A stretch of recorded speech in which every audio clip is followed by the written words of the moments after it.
एतजाज़ हसन साहब, ये मैं आज आपसे पूछना चाहूँगा, ये जो डिसेंडिंग नोट है इस पे जो फ़रोग नसीम साहब ने बातें की हैं, आपने भी पढ़ा होगा इस हवाले से कि जी क्या ये अब जजमेंट जो है, क्योंकि उन्होंने रिटायरमेंट के बाद मुबैना तौर पर साइन किए तो वो 5-5 की है, इसका क्या मुस्तकबिल है? पहले भी आप बात कर चुके हैं और इसमें जो नुकात उठाए गए हैं उनको आप कानूनी हवाले से किस तरह देखते हैं जनाब एतजाज़ हसन साहब?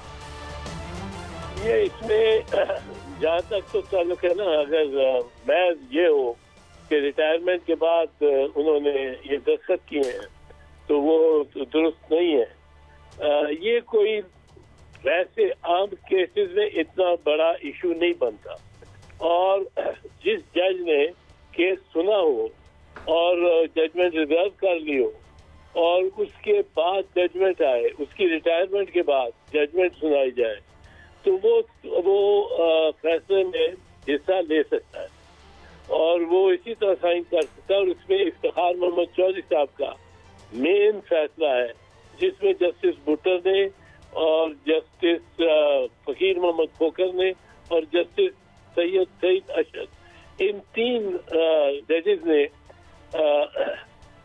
पहले फैसले पर तो हिस्सा दिया, साथ इत्तेफाक किया था। पहला फैसला था कि क्या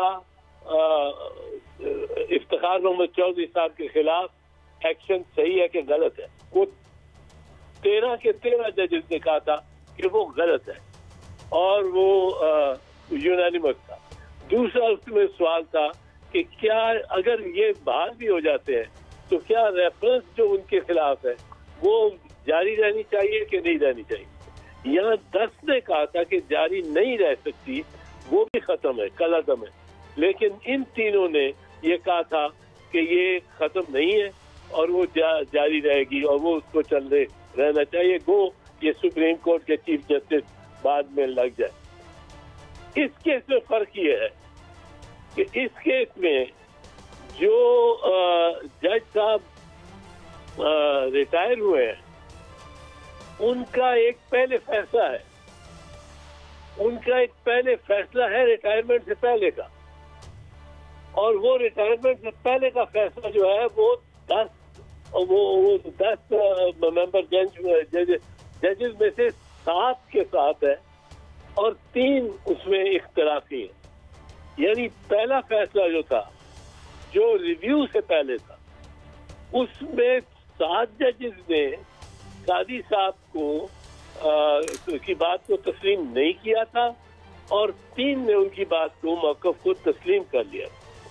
फिर रिव्यू हुआ, रिव्यू में खैर सरीना ईसा भी आ गई और एक माहौल जरा उनकी वजह से बदल गया। मैं पहले दिन से कह रहा हूँ कि ये उन्होंने एक अच्छी मतलब अपने लिहाज से मूव की। जब सरीना ईसा की बहस हुई तो उसके बाद अब क्या हुआ, अब मलिक साहब रिटायर हो गए। अब मलिक जब रिटायर हुए तो मलिक साहब का एक फैसला मौजूद था, उसको कलअदम करार देना था अगर मेरे सामने करना था तो। अब वो मौजूद है फैसला। इफ्तिखार मोहम्मद चौधरी के केस में कोई पहले फैसला मौजूद नहीं था जिसको रिव्यू कर रहे थे और वो रिटायर हो गए और रिव्यू उनका रह गया। यहाँ पहले फैसला था, उसको रिव्यू कर रहे थे, वो रिव्यू जो है उससे पहले वो रिटायर हो गए।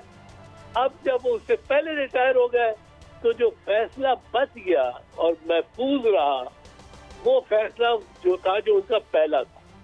यानी वो 7 और 3 की जो तक़सीम थी उसमें वो 7 मेंबर के साथ थे और वही फैसला उनका बरकरार रह सकता था क्योंकि वो पहले उससे रिटायर हो गए थे।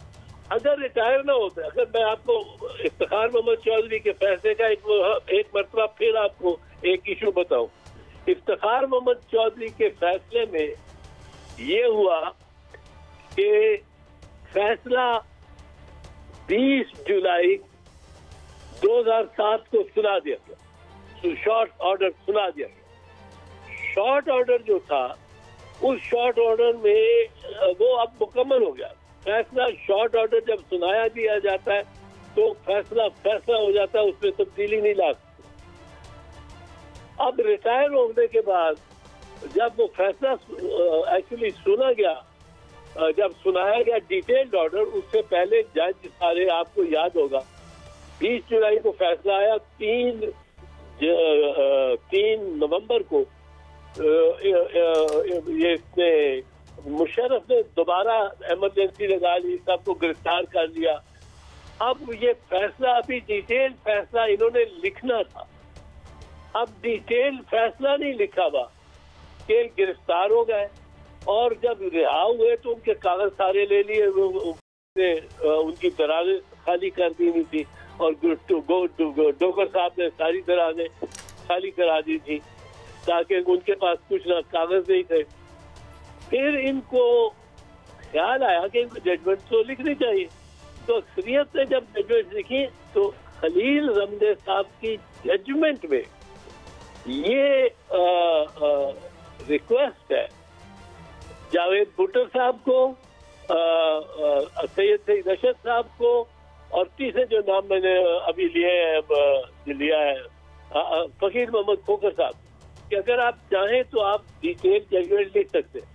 उनमें से किसी एक ने, मुझे याद है कि गालिबन भुट्टो साहब ने उस पर डिटेल जजमेंट दी, बस भुट्टो डिटेल जजमेंट दे सकते थे रिटायरमेंट के बाद भी, पर रिटायरमेंट के बाद जो फैसला पहले दे चुके हुए थे उसको तब्दील नहीं कर सकते थे। तो ये वही सूरत हाल है इनकी, ये जो आप ये तो इस हवाले से बड़ा आपने वजाहत से बयान कर दिया। एतजाज साहब, यही गुजारिश है, अब जो फैसला आया आपकी इस बारे में क्या माहिराना राय है? कोई कह रहे हैं 5-5 हो गए, कोई कह रहे हैं 4-6 हैं, आप क्या समझते हैं कि इसमें क्या फैक्ट्स हैं? इसमें फैक्ट मेरी निगाह में तो मलिक साहब जो है वो तो बिल्कुल एक्सक्लूड हो जाते हैं, वो अपने फैसले को तब्दील नहीं कर सकते रिटायर होके। डिटेल जजमेंट लिख सकते थे, डिटेल जजमेंट लिखते तो वो उसी की सपोर्ट में होता। जहाँ तक ताल्लुक है एक और जज साहब जो जिन्होंने बाद में फैसला लिखा है, अब इनमें से 4 याया अफरीदी साहब हकीकत में एग्री नहीं करते मेजॉरिटी के साथ। वो एक मुख्तलिफ राय या मुख्तलिफ मंतक को लाते हैं, बरूए कार लाते हैं अपने फैसले में। अब अगर मंतक बरूए कार जो लाते हैं वो मुख्तलिफ हो तो वो फैसला भी मुख्तलिफ हो गया है, मेजॉरिटी के साथ वो फैसला मिलाया नहीं जा सकता। और रिव्यू में भी इसीलिए उन्होंने अलहदा फैसला लिखा है कि रिव्यू की जरूरत नहीं है। तो इसमें बहस ये हो सकती है कि ये 5 और 5 का हो गया, लेकिन मैं आपको एक चीज बता दूं, जो फैसला उमर बंदयाल साहब ने लिखा है और जिस तफसील के साथ और जिस बारीकी और उसमें उसकी तह तक जाके उस फैसले में जब ये लिखा गया है और ये पाया गया है कि सरीना ईसा साहिबा की जायदाद थी, ये तो एडमिटेड फैक्ट है, उनकी जायदाद थी। ये एडमिटेड फैक्ट है कि वो जायदाद डिक्लेयर्ड, उसके मनी ट्रेल कोई डिक्लेयर्ड नहीं थी कि कहाँ से आई, किधर से ली, किसने ली। ये भी एडमिटेड फैक्ट है कि काजी फैज ईसा साहब इस अकाउंट में रकम डालते भी रहे और निकालते भी रहे।